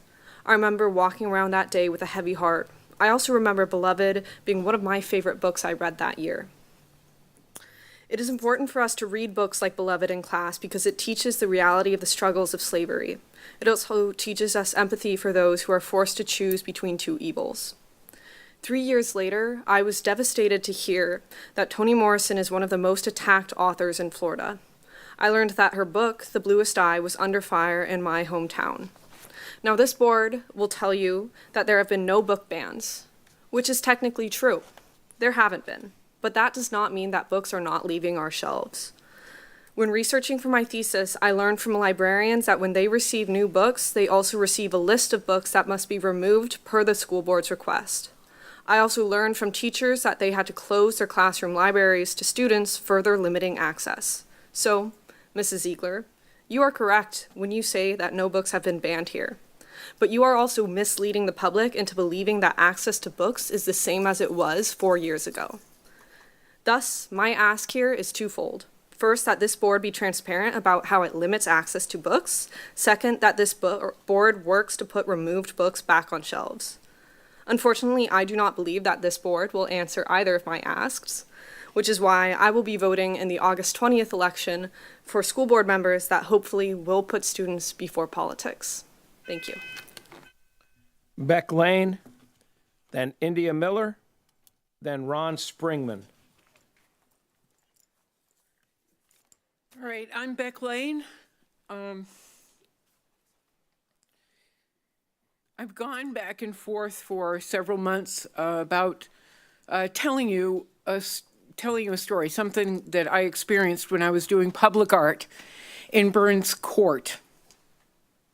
I've really gone back and forth about it because it is so disturbing. But it is the result of you four that this happened, and especially you two, Ms. Rose and Bridget. I did public art for about 5 weeks. I was on television, I was in the papers, I got a lot of pats on the back. I met hundreds and hundreds and hundreds of people who were kind and decent and also expressed sadness and frustration with you four, with specifically you four, and shame, utter shame, which I brought up to you. The bigotry that you spread I've watched get spread throughout the community and had to experience on my own as an artist in this city trying to do work that could transform different communities or help bring them together, unlike you four. There was one weekend, I mean, hundreds of people were just really lovely, lovely people, and Tom had lovely things to say about you and are very supportive. There were a handful, however, who, inspired by you four, harassed me, bullied me, but there was one in particular that I have held back about. This one woman who is, by the way, one of your teachers. Oh, damn. India Miller, Ron Springman, and then Xander Moritz.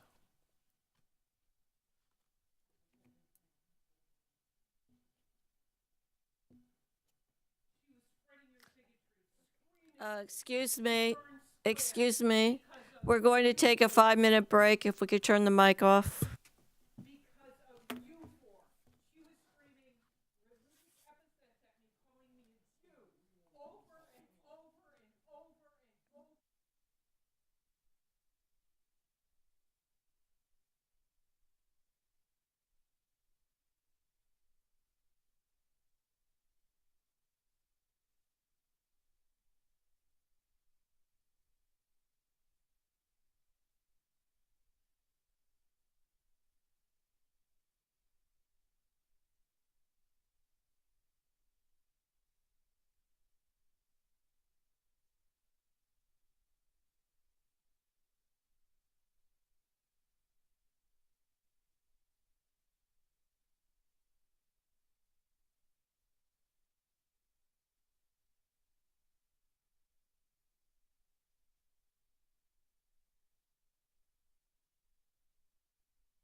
Okay, Mr. Enos, if we could please resume.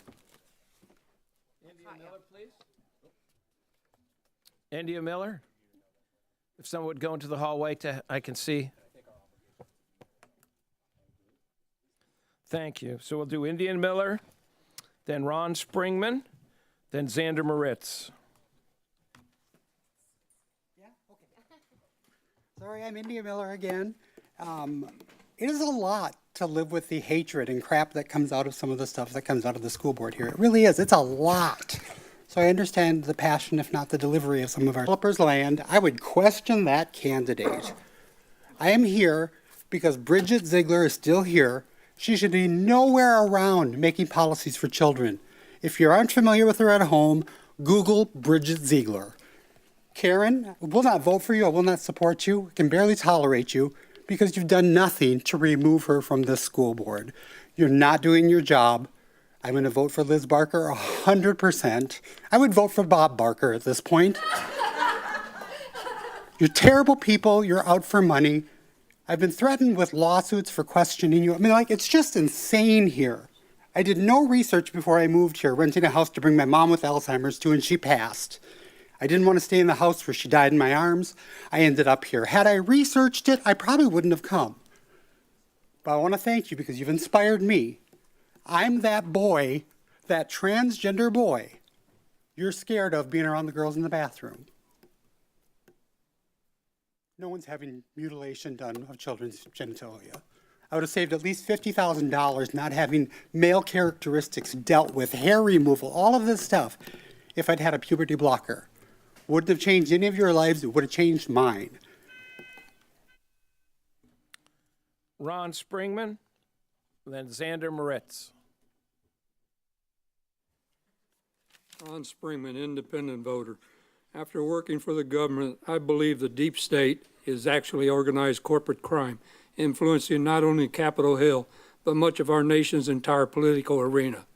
Trump said he will dismantle the Department of Education, allowing states once again to defund and segregate minorities, further dumbing down our nation's people, whom are already 21% illiterate. Florida's HBO and vouchers can be labeled as a criminal attempt to take taxpayer public school funds to be misappropriated to benefit government criminals and those of private and charter schools, just as what DeVos did while Secretary of Education, with much of that funding not accounted for. Superintendent Connor, with his vision, has been performing beyond expectations, and now Rose and Ziegler are taking credit for it when in fact they both voted against his hiring.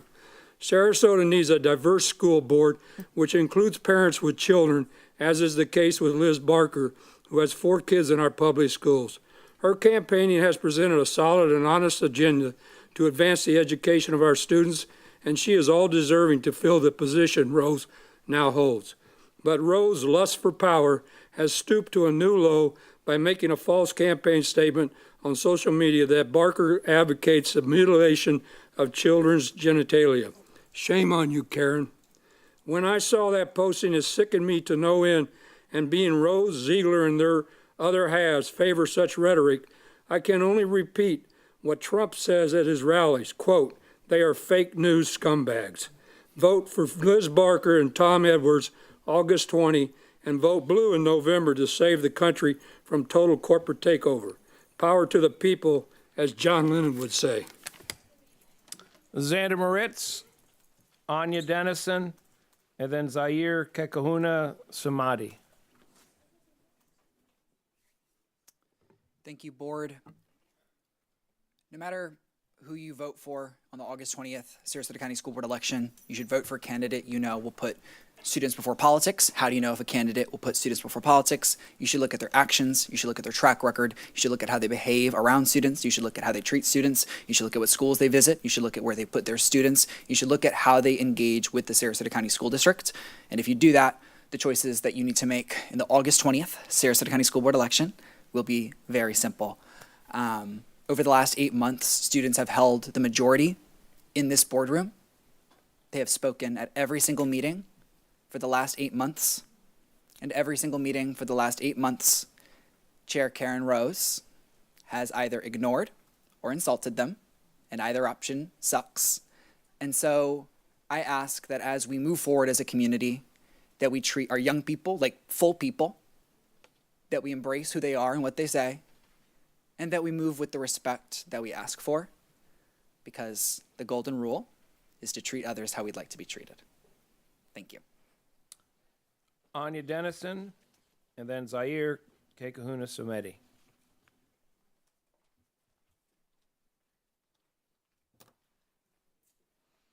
Hi, I'm Anya. I'm a graduate of Sarasota Schools.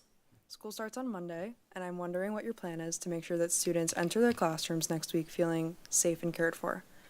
I'm wondering what the plan is for students who walk in and are surprised by the new school lunch prices that are without qualified teachers because they've been driven out of the district. What are you going to tell students who are discriminated against after you voted against their protections against discrimination? What's the plan? The summer has gone by, and you haven't helped things get better for Sarasota students. Isn't it your duty to be listening and acting with students in mind? I wish you would do that. I know that on August 20th, I will be voting with students in mind. Thanks. Next is, I'm not sure if, ma'am, I'm pronouncing that correct. I'll let you do Zaire that. Kekahuna Samdi. Oof, that But was you close. got it mostly correct, so thank you for that. Once again, I'm Zaire Kekahuna Samdi, a former Sarasota County school student, K through what would have been 12 until my wrongful expulsion from Booker High. The last time I spoke in this building and at this podium was 4 years ago.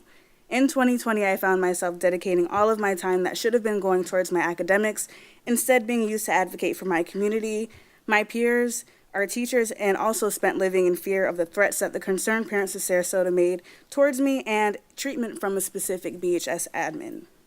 Since then, there has been a continuing increase in student involvement here at the school board, at rallies, in the classrooms, hanging out with friends, on social media, and the list continues to grow. Although some very disdainful comments have been made about said students by some of the current and former school board members, I couldn't be more proud of the students who were involved then, the students who continue to be involved, and even the students who have recently gotten involved. While their engagement is a very beautiful thing to witness and to be a part of, it is also very unfortunate that after 4 years, student-led movements and local organizations are still trying to undo the wrongs of some of their very own school board members, and by the looks of it, may have to continue to undo the future wrongdoings of our school board members. I say all of this to say that after hearing the comments from my peers and their supporters tonight and at past meetings, anyone who is able to vote on August 20th to vote with students, their teachers, and even their parents in mind. And if you can't vote, I urge you to still advocate for them. These students should not be fighting the same fights that they've been fighting 4 years ago and even longer. These are not fights that students, parents, and supporters of future graduating students should not have to fight years from now. Thank you. Alexa?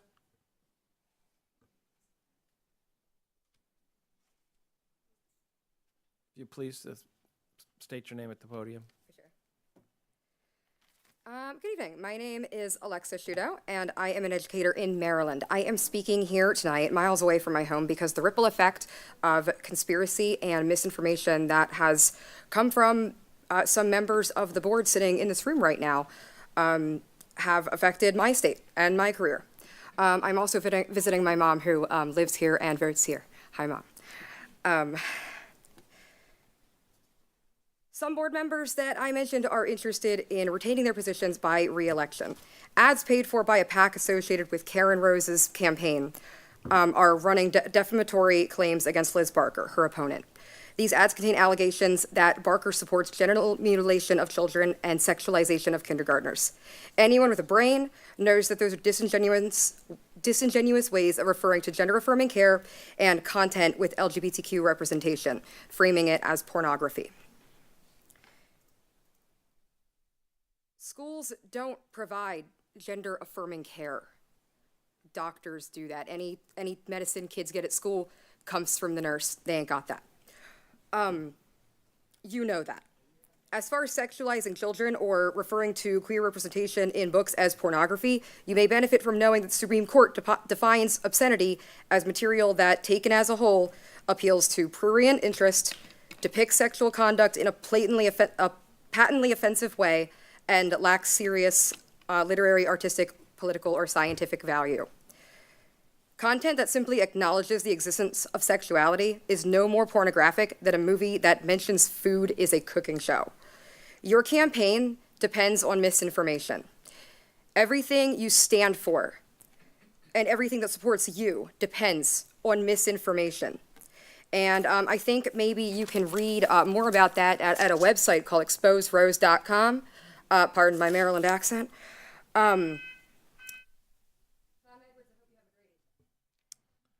Madam Chair, that concludes general comments. Thank you, sir. We're looking at finishing up with board member comments. Mr. Edwards, please. I'm good. Mr. Enos? Well, thank you, Madam Chair. A couple of things. First of all of the different families that had losses, I keep in contact with local law enforcement. I know that we had a lot of devastation in the north end of the county, and my thoughts and prayers are with those families. And I know that if there's anything that the school district can do in order to help, I know that we do have individuals that will go out. I know that during the last storm, I think Harriet Moore was one of the coordinators in reference to that, especially for our faculty members. I'd like to hopefully see that again. Mr. Connor just said that we already have that. So again, my thoughts and prayers go out to the people that houses got flooded. That brings me up to a couple other comments. One of the things is I'm glad that we had the hurricane workshop.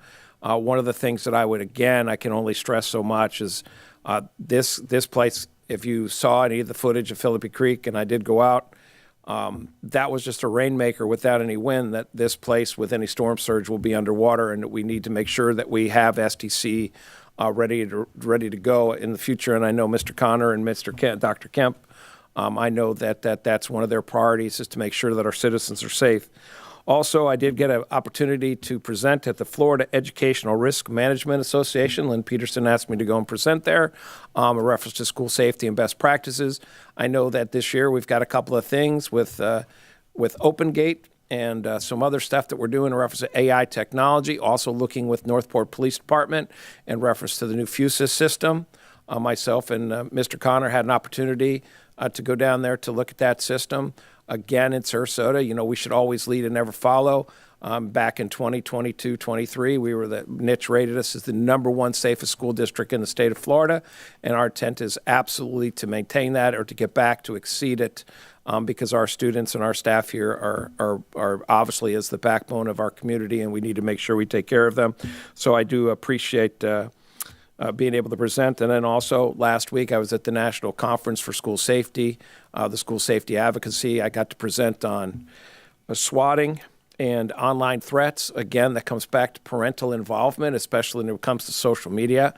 I know that having teenagers myself, at one point, it's kind of like pulling teeth out of a cat, trying to be able to watch their social media accounts. It is daunting, to say the best. But at the end of the day, that's the educational piece that we need to put in our kids at an early age to make sure that they understand the implications that can happen with the inappropriate use of social media. And I know that's something that this board is definitely, as well as the administrations that we look to.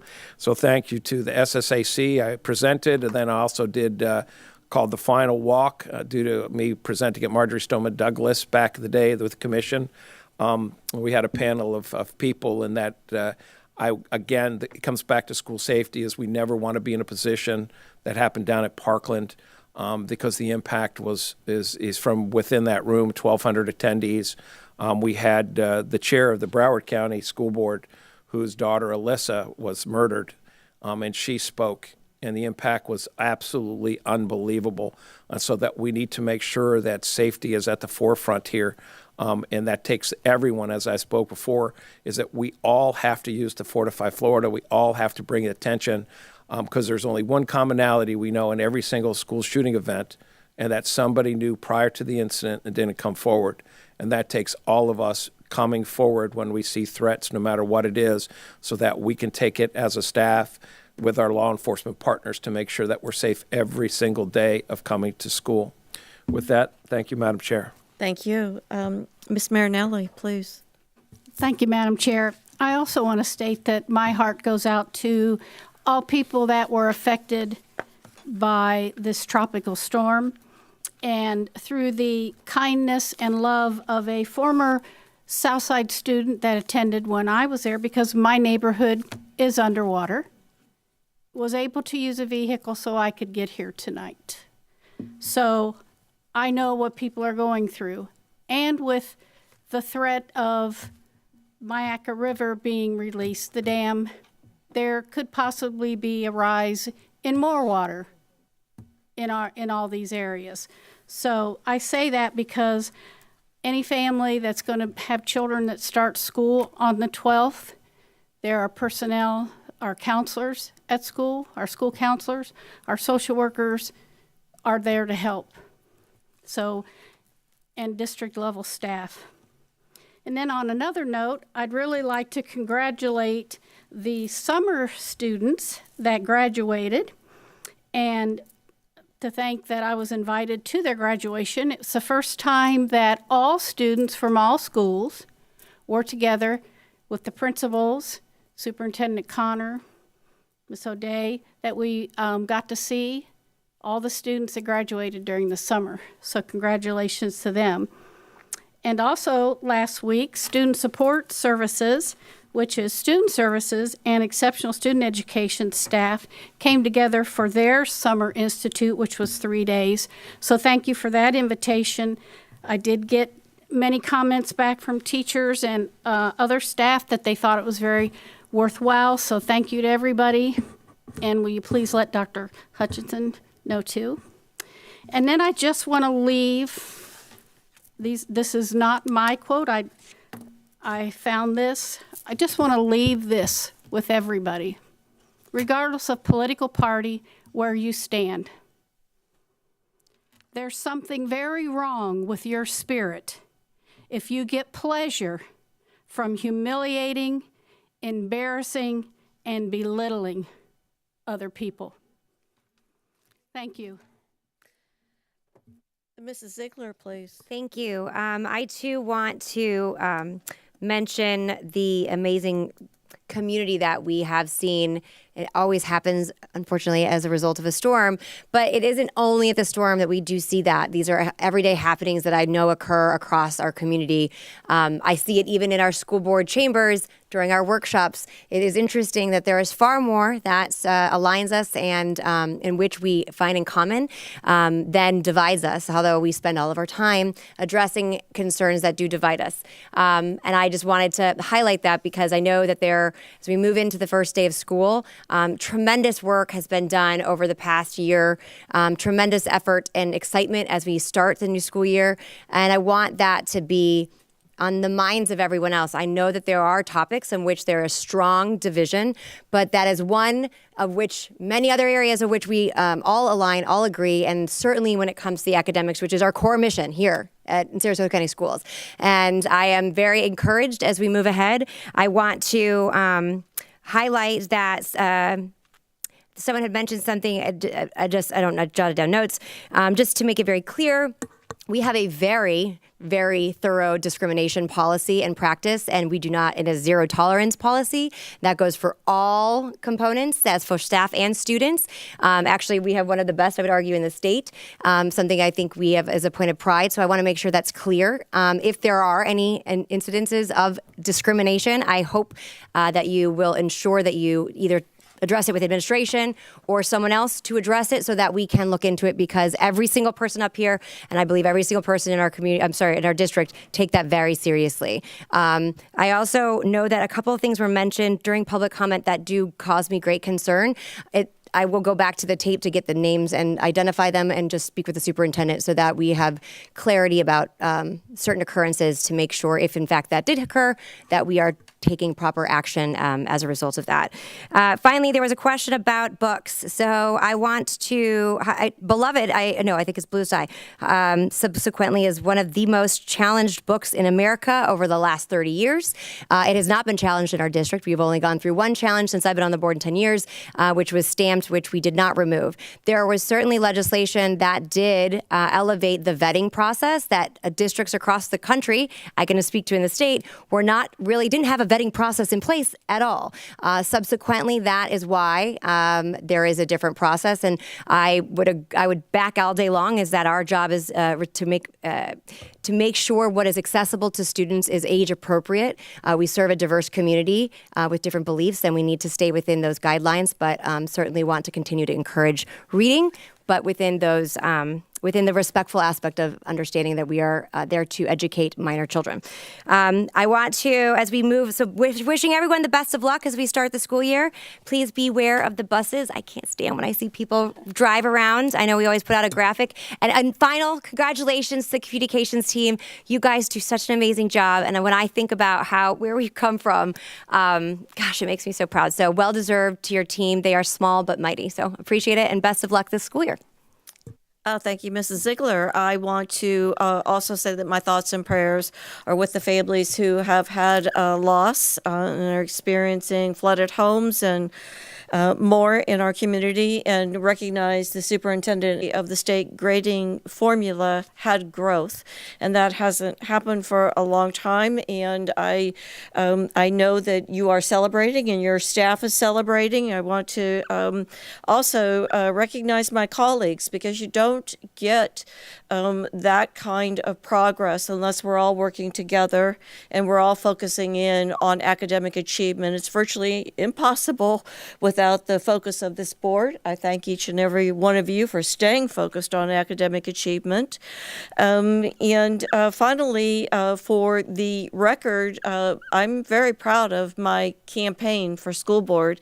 I have not said one negative thing about anyone and don't intend on doing so, regardless of the misinformation and the rhetoric that gets put forth, unfortunately, in this boardroom.